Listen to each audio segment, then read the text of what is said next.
Par où commencer? Ça craque, ça ploie. L'air frémit de comparaison. Pas un mot ne vaut mieux que l'autre. La terre gronde sous la métaphore.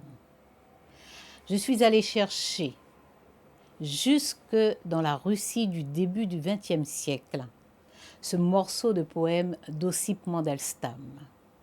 En fait, c'est pour rappeler l'unité de la condition humaine, quelles que soient les époques, quels que soient les lieux, quelles que soient les distances dans l'espace et dans le temps. Ce qu'il y a de commun à la condition humaine, à la condition sociale, c'est la possibilité, l'existence de conflits qui peuvent être très durs, très longs. Et ces conflits très durs, très longs, qu'il s'agisse de guerres civiles ou de guerres frontalières, sont des conflits qui doivent aboutir. Et d'ailleurs, un autre poète a dit qu'il n'y a pas de guerre autre que de guerre civile. Toutes les guerres sont civiles dès lors que l'on considère que tous les hommes sont frères. Et ce qui casse la fraternité, ce n'est pas la différence de culture, c'est l'oppression, c'est la domination, c'est l'intolérance. Il y a autre chose de commun à la condition humaine et à la condition sociale, et bien entendu à ces conflits très durs et très longs. C'est qu'un jour s'impose la nécessité de la paix, l'obligation de concevoir la paix, de penser la paix, d'instaurer la paix, de mettre en œuvre la paix, de vivre en paix. Mesdames, Messieurs, chers amis, à l'instant où vous m'écoutez, je me trouve sur la rive sud de l'océan Atlantique. Lorsque j'ai effectué cet enregistrement, j'étais physiquement assez proche de vous. Aujourd'hui, pour ce rassemblement, je suis totalement à vos côtés, mentalement, politiquement, affectivement. Oui, la paix est un risque et c'est un risque considérable. Mais nous voulons ardemment continuer à courir ce risque. C'est pour cela que nous allons continuer à trouver les mots, la volonté, le temps pour construire et consolider cette paix. C'est une responsabilité de génération.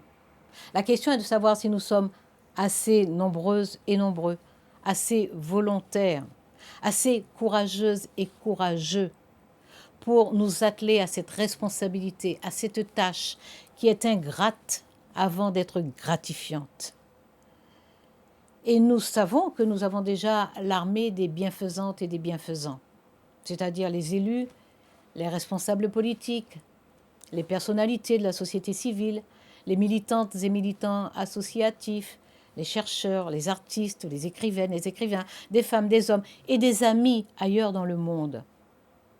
Des personnes qui nous veulent du bien et sont prêtes à nous accompagner. Nous avons cette armée des bienfaisantes et des bienfaisants et nous avons aussi déjà quelques progrès.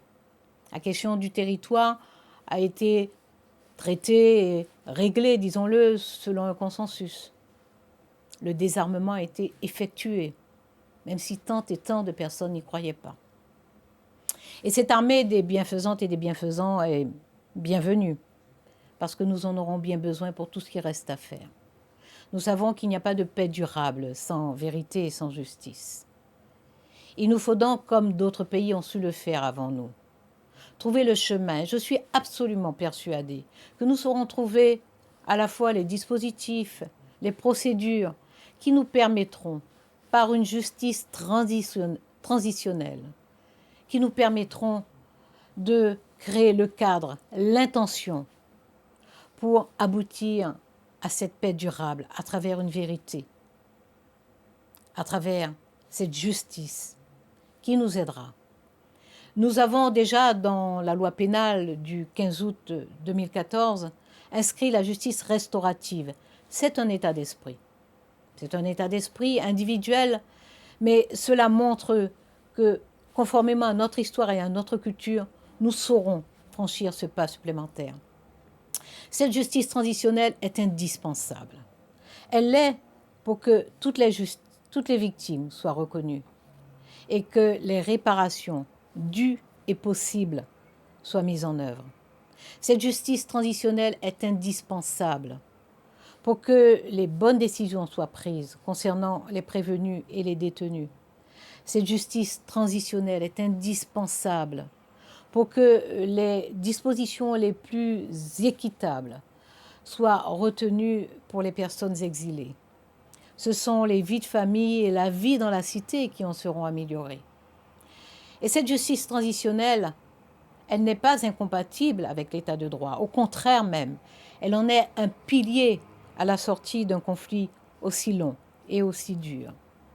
Et nous allons nous atteler à tous les efforts nécessaires pour la rendre possible, parce que nous voulons vivre ensemble.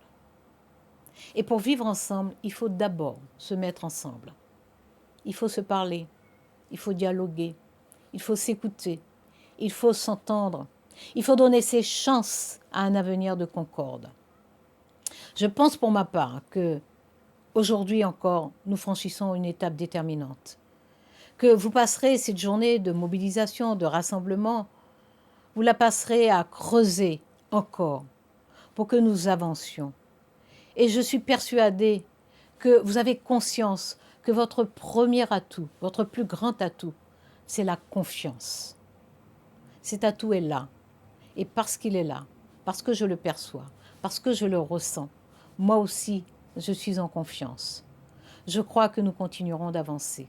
Je crois que nous continuerons de convaincre. Et je crois que nous réussirons à persuader les États, les gouvernements, de leurs responsabilités politiques, en l'occurrence. Et que nous dit le poète? Aujourd'hui, je veux vraiment être heureux. Être heureux et aller feuillu de questions. Ainsi aurais-je les sensations de ce monde, les chants subjonctifs et le crayon que j'ai perdu. C'est de César Vallejo, un poète péruvien, à discuter d'Asuna.